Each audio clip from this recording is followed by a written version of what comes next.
Time now for a little basketball history. On this date, 70 years ago, a young man was born into poverty and grew up in a segregated housing complex in Indianapolis, Indiana. It was a case of mind over matter, though.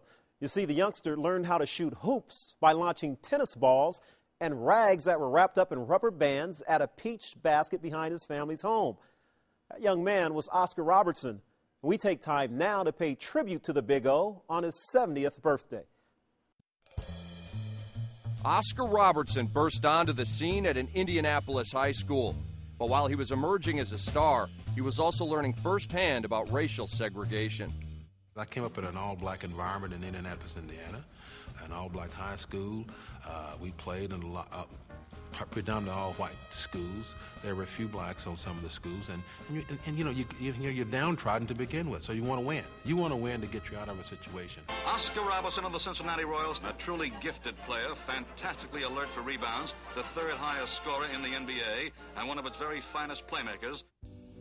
There were a lot of players when I started playing basketball, especially in the pros and also in the high school, were just as big as I was.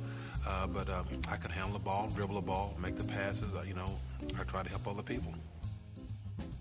His skill level was so high.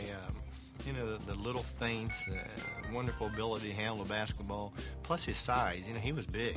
To play against Oscar at 6'5", probably 220 pounds, he was a force.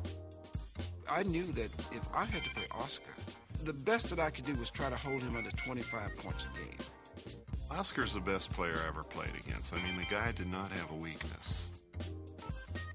During his years with the Cincinnati Royals, Oscar became the only player ever to average a triple-double for an entire season. But he was still in search of his first NBA title when he was traded to Milwaukee in 1970. The Milwaukee Bucks have moved from being, I think, a good team to the stature of being a great team with the addition of the Big O, Oscar Robertson. Robertson teamed up with one of the game's top centers, Lou Alcindor, who later became known as Kareem Abdul-Jabbar, and they led the Bucks to the league's best record in the regular season. Lou, what has the addition of Oscar Robertson to the Bucks meant to your ball club?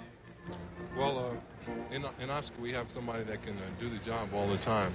We have consistency. We have excellent consistency, which is what we need in the backcourt. In the NBA Finals, Milwaukee defeated Baltimore in a 4-game sweep, and the Big O finally had his championship ring. I played against the greatest athletes in the world in basketball that ever will be. No one can ever take that away from me. No money in the world is worth it for me not to play during those times.